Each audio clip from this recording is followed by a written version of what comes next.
Happy Super Bowl week to all who celebrate from FanDuel, America's #1 sports book. If you're like me, Super Bowl Sunday is all about scoring the best seat on the couch, grabbing your favorite football snacks, and placing some super bets. FanDuel has so many ways for you to end the season with a dub, 2 or even 3 of them. Not only can you bet on who will win the Super Bowl 58, but FanDuel also has bets for which player will score a touchdown, how many points will be scored, and so much more. New customers joining today gets $200 and bonus bets for a $5 bet or more that hits. Just visit FanDuel.com/UCSS to sign up. That's FanDuel.com/UCSS. Yesterday, Ken Dorsey was introduced as the Cleveland Browns' new offensive coordinator. We've talked ad nauseum about his work with Cam Newton, his work with Josh Allen. So the question that is posed today is the playbook that he designs for Deshaun Watson, would it be tailored more towards Cam Newton or Josh Allen? Tyvis, you want to start us off? You weren't here yesterday. Well, the thing is, Deshaun isn't Josh Allen nor Cam Newton as far as size-wise and running ability. Like, don't get me wrong, Deshaun runs the ball and he's great at that. But at the end of the day, he wants to be a passer. He runs because he wants to keep the chains moving. Those guys did it because they feel like they got to put everything on them and they just wanted to make those plays. I think that it's. If you're asking Josh Allen or Cam Newton,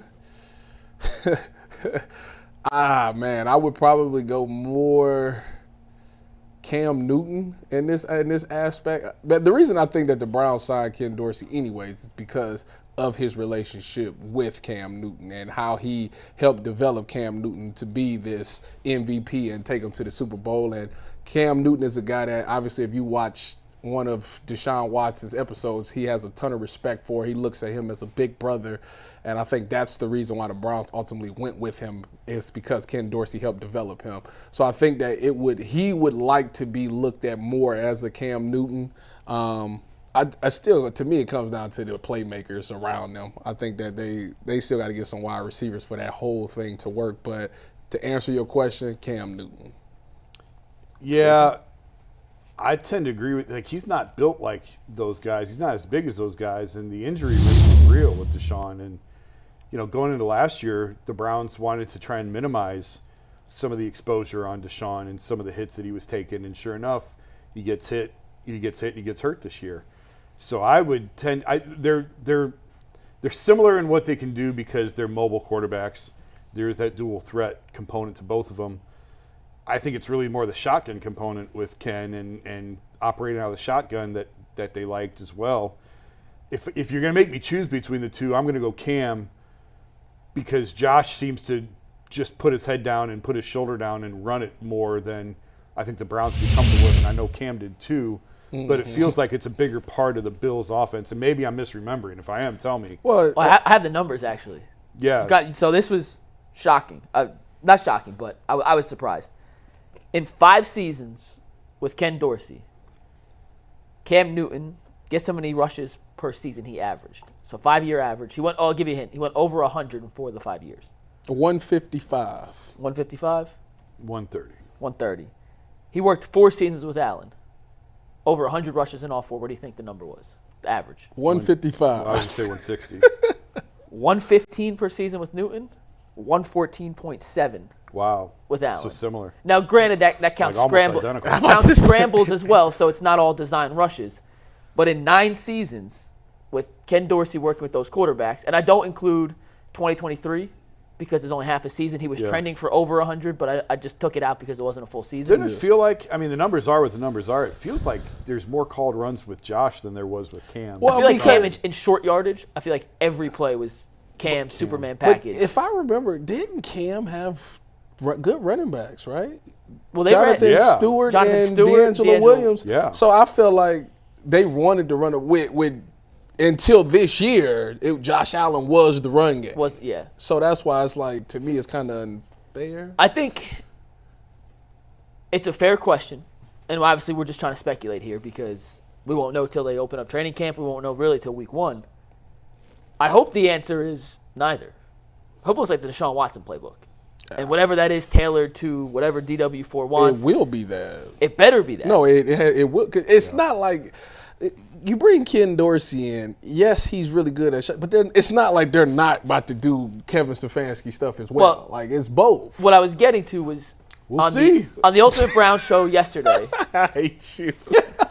On the Ultimate Brown show yesterday, G had Leroy Hoard on. And they were talking about Ken Dorsey's presser and designing a playbook and all that. And Leroy, who will know more football than I could ever imagine. He'll forget more football than I could ever possibly learn. Ty, you're in the same boat. He said the play calls, like the actual play call itself, is so overrated from the outside looking in. It's all about the play sheet. It's not the play call, it's the play sheet. It's what did you do throughout the week I agree to with design a game plan to attack this defense. The actual call itself is not nearly as important as the preparation that goes into the week. That's and whether a fact. it's Stefanski calling plays or Dorsey calling plays or Tommy Reese, who it's not going to be, but I'm just saying, whoever it is calling plays, it's the combination of all those offensive minds, starting on Monday, all the way leading up to kickoff, putting together that Denny's menu looking thing. Well, I told you how it works. They literally, they study the tendencies. They watch the game. And every situation is on that sheet of paper. If it's first and second down, if it's 1st and 10, these is the calls. 2nd and 7, these is the calls. 3rd and 5, 3rd and 10, whatever. It's all there. You have a list of plays that will work for that. The next step to it is I have to think to myself, all right, I got the call. I got the plays that I'm going to call for that situation. Now I need to know what defense they're going to run. That's the question. Because whatever defense they're going to run, I have it on the sheet what can beat what they're going to call. Now I need to make the right call. So that's where it gets difficult. Because if they come out, if I think, okay, they're going to run cover 3, and then they run cover 2, but I called the play for cover 3, then I'm like, oh, shoot. And that's where I get back to what playbook will it more resemble? I go back, and maybe my memory is not great, but I remember the Cam Newton, MVP playbook. Mm-hmm. If you went to that offense, that 15-1 Panthers team, they were shotgun all the time. Newton never went under center, which is fine. But they had, 3 backs in the backfield with them, 2 backs. They ran triple option, like a lot of stuff. And once again, I'm going from my memory. It's not 100% accurate, but it was a lot of power running from the shotgun. Mm-hmm. I would go to Buffalo, and they never had a running back. Josh was their power running option. Right. And it was a lot more downfield action, at least to what I'm remembering. I didn't go back and study it. I'm just going off what I remember. I think downfield action suits Deshaun Watson a lot more than some sort of variation of the option or running him wild like Cam Newton kind of did. But it all comes down to whatever those offensive minds in the room decide is the best way to utilize Deshaun Watson's talent. And whether it's Dorsey calling plays, Stefanski calling plays, whatever the playbook looks like, it's what can we do to put DW4 in the best position to succeed. I just think that Deshaun is a little bit he has no choice but to be more smarter when he runs. He's going to run the ball, but it's literally just he wants to stay ahead of the chains. Yeah. He's one of those guys, unlike Josh Allen and Cam Newton, that's I'm going to make the play happen. I'm going to run this and I'm going to get us 10 yards or whatever it is. Deshaun is I might not get those 10, but calling 3rd and 2 is way better than 3rd and 10. He's smart enough to think that. So that's where he's going to work. But he definitely is more of a down the field guy, and hopefully Nick Chubb's back and they can do the power and he don't have to worry about running the ball anyways. But he definitely wants to throw the ball deeper down the field. He just got to make the right reads and trust that his shoulder is right. Being at Ken's press conference yesterday was like watching C-SPAN. But one of the interesting things that he said was choosing the right spot. It was nothing. He'll fit in perfectly. He said nothing. But the one thing that I thought was interesting was kind of what you were saying. If it's 1st and 10, man, why are you lowering your shoulder and taking a hit? Throw it away. Don't take the hit on 1st and 10. If it's 3rd and 2 or 3rd and 3, we'll do what we have to do to keep the chains moving. But just being a little bit more strategic with where you're at on the field, what's the down and distance, where are we with the chains in terms of when are you taking hits and when can you just throw it away, get rid of it, and live to see another day. And we talked about the carries a second ago. I mentioned 4 to 5 years with Carolina, Cam had 100-plus carries. All 4 full seasons with Buffalo, Josh had 100-plus carries. Deshaun's come close, but he's never had 100 carries in a season.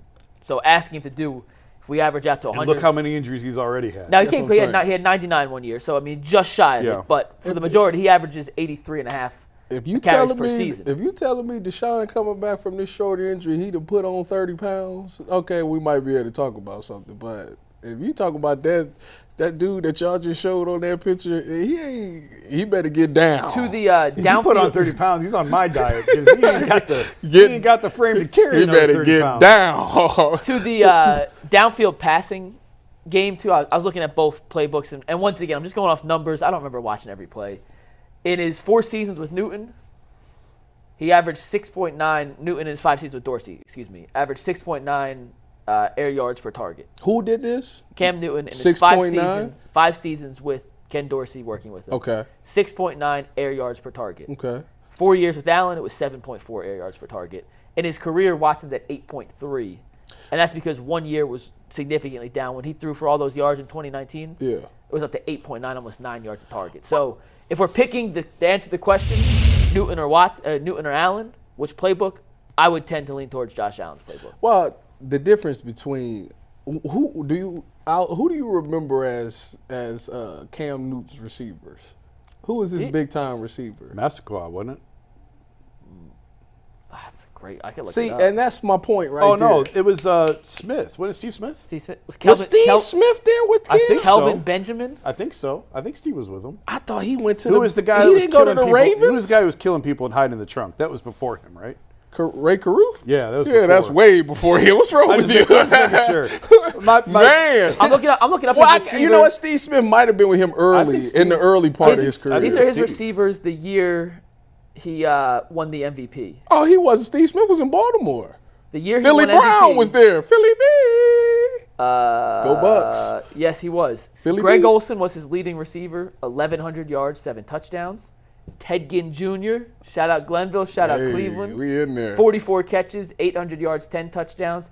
Jericho Cotchery, Devin Funchess, and Philly Brown. See what so I'm a bunch saying? of nobodies. Well, first of all, you gonna put some respect on Ted and Philly. Well, That's but what you you gonna know do. what I mean, Steve though. was already gone? Yeah, he went to Baltimore. In 2013, Cam's rookie year, when he threw for the most yards of his career, he did have Steve Smith. That year, he had Olsen, Steve Smith, Brandon LaFell, Ted Ginn Jr. were his top 5 Brandon receivers. top 4 LaFell. I forgot all about that guy. And by the end of his career, just for the sake of comparison, went beginning, we did middle, his MVP season, 2017, when he left, Funchess, McCaffrey, Kelvin Benjamin, and Russell Shepard. So, a who's who of top-tier receiving targets. I like Jericho Cotchery. He was an NC State dude. I remember He's him. actually was pretty good. Yeah. Cotchery's Wasn't he pretty with good the in college. Jets With the with Jets, Brett Favre? Anyways, but I think that when you look at see what Cam Newton was able to do with those receivers, That's fair. that's what make it like that's totally impressive, fair. and that's what I think about the Browns receiving core outside of Amari Cooper. You got a Greg Olsen and David Njoku, and you got Amari Cooper who's better than anybody that Cam Newton had outside of Steve Smith. So Careful. You got Ted Ginn on that list. when you ain't got no speed, and that's the thing. Cam had a ton of speed. Philly was that's fair. fast. That's fair. Ted was fast. He had all this speed, and Deshaun just don't have that right now. So I think about I would like the playbook to look more like Cam's, but they got to get some players that fit that as well. Yeah. I have no definitive feeling which one it fits more, as long as it's maximizing Deshaun's talent. And I go back to what Leroy said and what I was trying to say earlier. The play calls matter, but I think we make too big of a deal of what a coach ran or what a team ran on a certain given play as opposed to the overall philosophy of how to attack the other team. I agree with that. The only thing I would add to that is play calling seems to be awfully important to the head coaches and offensive coordinators who choose jobs solely on whether or not they're going to be able to call plays or not. That is also a very valid counterpoint. But I do agree with that's why I kind of roll my eyes when people get hung up on, well, he threw the ball. I can't, like the Seattle game where They your threw it boy on. Philip bounces it off a helmet. Yeah, that's And like stuff I can't happens. believe they threw it there. Or even I'd even go so far as to say Pete Carroll throwing it. Like if you go back Don't and do look at, that. But if you go back and Listen look to at me. Don't you talk about that. But no, I'm There's saying people that's still upset to this day about that. But go back and like the Patriots made an unbelievable call and an unbelievable play in an unbelievable moment. That play works 9 times out of 10. You know It was what? that You know one it works time. 10 times out of 10. Giving it to Marshawn. but that call would have worked 9 times out of 10, and that was the one time it didn't work. Well, you should have went with the 10 out of 10. Is it really 10 out of 10? Yes. Yes. I won't argue with you on that one. You know that one better than me. Tyson, the same way defensively, like this is contrary, but The calls? yeah. It's the same way. The overall premise, or is the individual call more important at that point? From the defensive side of the ball. Because we never really look at, we talk about offensive play, how could you do that, but there's play calls coming in on both sides of the ball. Play calls to me, defense. To be honest with you, you could run your bread and butter. If you're a good defense, you can run your bread and butter the whole game and be fine. I've been in games where we just ran straight cover one the entire game. Like if you're good, it can work, but it gets boring as players and you become predictable. And then if you got a good offensive mind, they'll figure out, okay, he's in cover one. He's going to be in cover one the whole game. We're just going to run one beaters.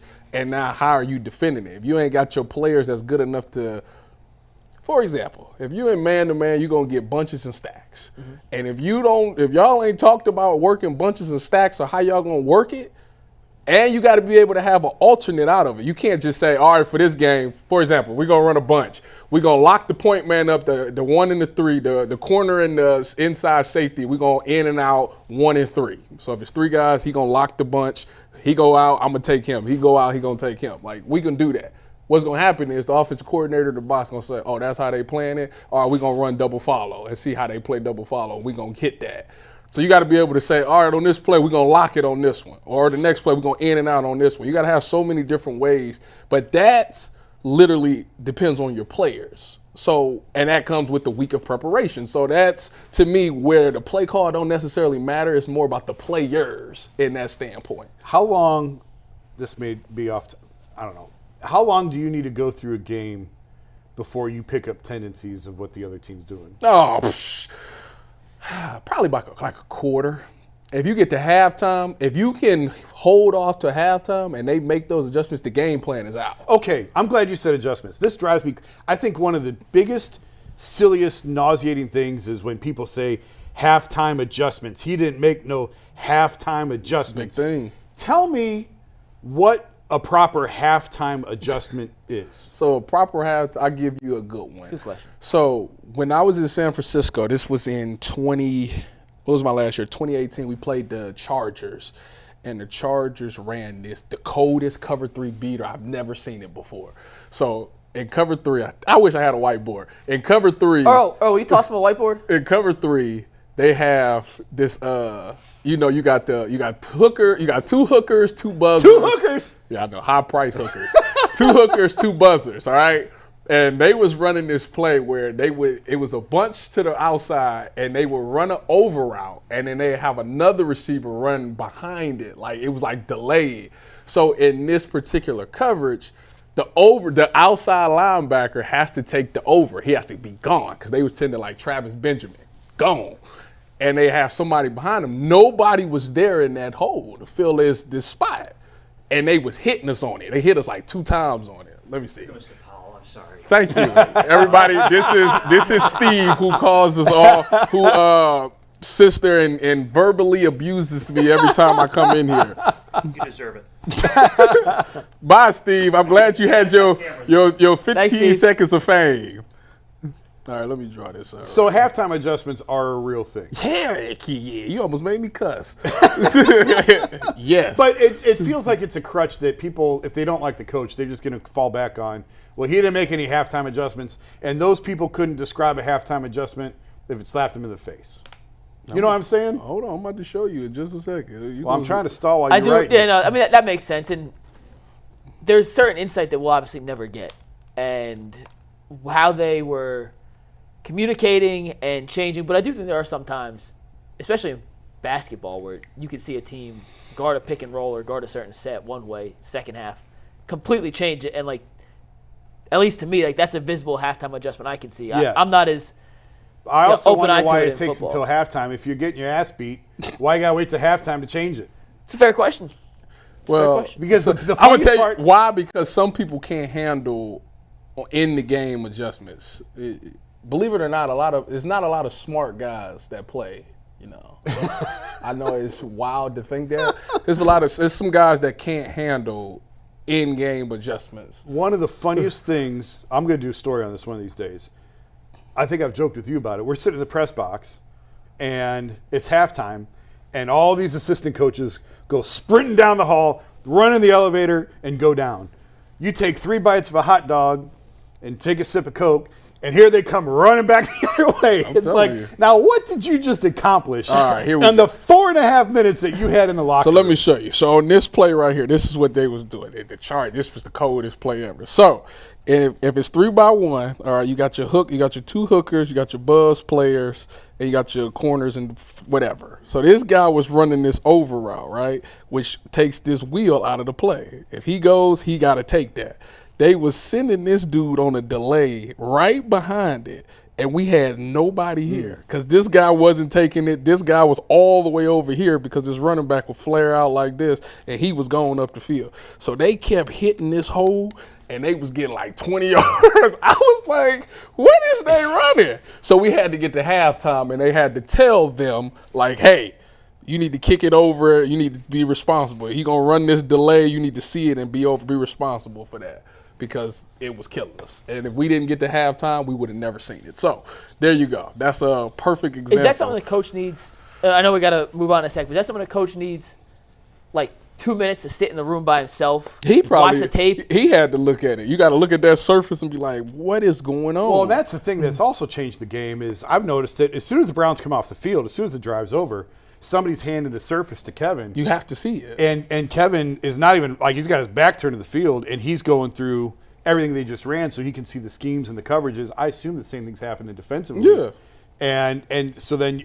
Because so again, you call a play and you like, why and how did this not work? Yes. I've studied this all week, and it's worked all week. I know 1,000% this play is going to work. What is it that didn't? What did they do? And now you got to look at it and be like, that's what they did. All right, so this is how we got to adjust.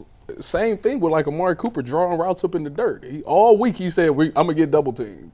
I don't know how they're going to double team me. They might in and out me. They might high-low me. I don't know. He gets to the game. He sees, okay, this is what they're doing. Let's run this, and this should work. And Deshaun throws in a perfect deep ball. Next thing you know, it's a 52-yard completion down to the Cardinals 1. Browns punch so why the aren't next more play. teams running that play? Because you put it on. So this is the thing. When you put it on film, Then you teams are going to run the play until you stop it. Yeah.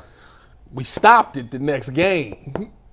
We figured it out, and we stopped it. So once you stop it, they be like, all right, it's over with. They figured it out, and they throw it On out. to the next. Yeah. So, like, offensive last thing I know we got, but offensive concepts 1 week in, stop, don't use them again, or do you just pull them back out? It depends. It depends. It's a copycat league. So what they literally do is they find out what beat you. What did you struggle with the week before? And they're going to say, all right, we're going to install that in because to see if you fixed it. If you fixed it, then we'll take it out. But if you didn't, we're going to hit you with it all game. So that's pretty much how it works. I have to ask one more on this because I was surprised. They kept going on tight shots on Kyle during the NFC title game when his play call, like you could see the whole play sheet. Mm-hmm.